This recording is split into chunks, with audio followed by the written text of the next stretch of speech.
Plano, Texas. Here at this place right here, commercial building as you can see. And what used to be here, and I'll put some pictures up to the side so you can see this. What used to be here was a mansard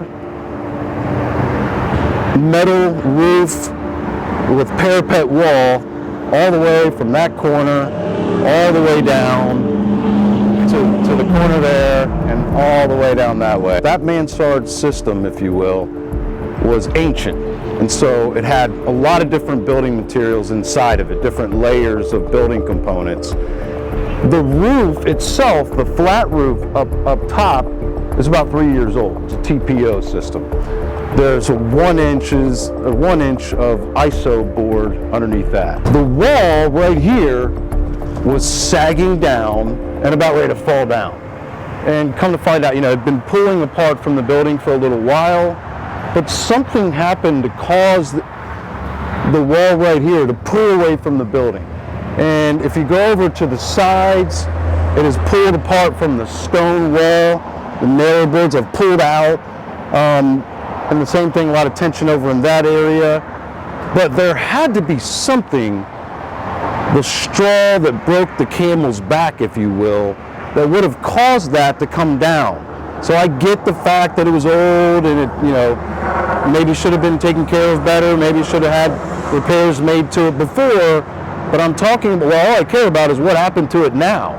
So the owner of this building filed a claim, and the adjuster came out and said, well, I'm sorry, but we don't owe for it because it's just old, it's just neglect, it's old, it's been hanging down over time, and there's no reason why we should owe for it. To back that up, they had an engineer come out. Engineer said the same thing, pointed out something about, it's over my head, something about smooth nails and shake nails and stuff that really didn't matter. It's valid stuff, but it didn't matter because what we did was we brought out an engineer. We met that engineer. We asked him, what was the straw that broke the camel's back? And we did some research and found that there's a 55-mile-an-hour wind event at this address. And so with the engineer, essentially it's, well, what caused the wall to sag for that final time, that straw that broke the camel's back? And he said, well, it would have had to have been water or wind. I said, well, do you see any evidence of water damage? No. Do you see any wind? Would it help you to know that there's a 55-mile-an-hour wind event at this address? He said, well, yeah, that would have been more than enough to have caused it. So, okay, great. What do we now have to do to fix the problem? And he said, well, the wall needs to be replaced. Okay, great. We talked about that for a while. And then the next question was, and then what needs to be done with this TPO roof? And he backed up and looked at it and said, well, yeah, for sure, the roof needs to be replaced. So essentially what we did was, after our engineer submitted a report to the inside desk adjuster agreed with that assessment and said, yes, we're disappointed in the other engineer. We won't name that engineer in this video. We're disappointed in the other engineer.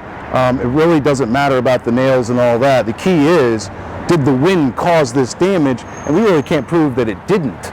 So we're going to apply coverage to the awning wall area. Please give us an estimate.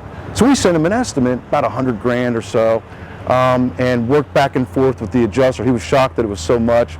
We had hundreds of pictures showing, if you can show this, I don't know if you can show, up in here, what's left of it. And we'll bring some of the other pictures of what we came up with during the build. But the key was documentation, because we probably had 400 or 500 pictures of everything, every little piece, every little part of this job was documented. Piece by piece, every particle was documented. So we can then show the adjuster what's involved with that. So by the time we're working on that estimate, he said, well, you only need to replace a certain part of the wall. We said, the problem with that is the wall's gone. Why is that? Well, the engineer said to do that. And because of these hundreds of photos. Oh, okay, now I see. So we came to terms, about 85 grand is what we came to terms on this problem, the wall. Got him to agree with everything there. And as soon as he agreed to that, then the question was, all right, are you ready for our roof estimate and our interior estimate? Because there's interior damage all in this area where the ceiling tiles have come down and water damage. And because of that, this entire store, all the contents, all the racks and everything, there's actual swimming pools and spas in here that have to be taken down and then rebuilt, and all the contents packed up and inventoried and documented and moved out and stored somewhere in a climate controlled area and then brought back in after the fact, right? So when would you like the estimate for the roof and the interior? He said, shoot it over. So we sent him an estimate for full replacement of the whole TPO roof, ISO board, etc. You know, all the ceiling tiles on the inside, because it's all, you know, in one continuous line, right? And or continuous run, and contents, etc., equipment. He said, is all this due to wind damage? It was completely over his head. So next step, building consultant. That just took place today. Building consultant just came out, and essentially he's talking about, yeah, we have to go back 8 feet. We got him talked into 16 feet away from the wall, roof-wise, cut open the deck, cut open the TPO membrane, and repair it, right? So the problem with that, though, is that this address falls within a city that has adopted the 2015 IBC, International Building Code, which has the energy efficiency category inside of those codes, but also we're in Texas, and the entire state of Texas, including this city, has adopted the 2015 International Energy Conservation Codes, the IECC. We already did our due diligence, we already did our research, we already checked with the building department before even coming out here.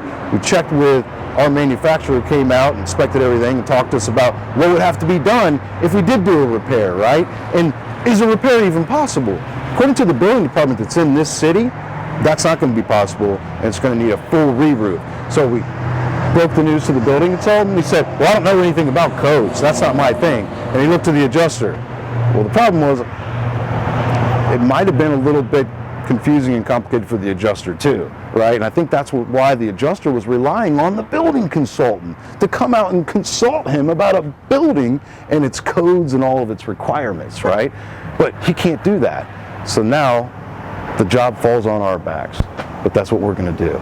So that's what we got them to agree to. They're going to open it up, look at the codes, and if it is code required, if they do have the coverage, they're going to pay for that. Stay tuned.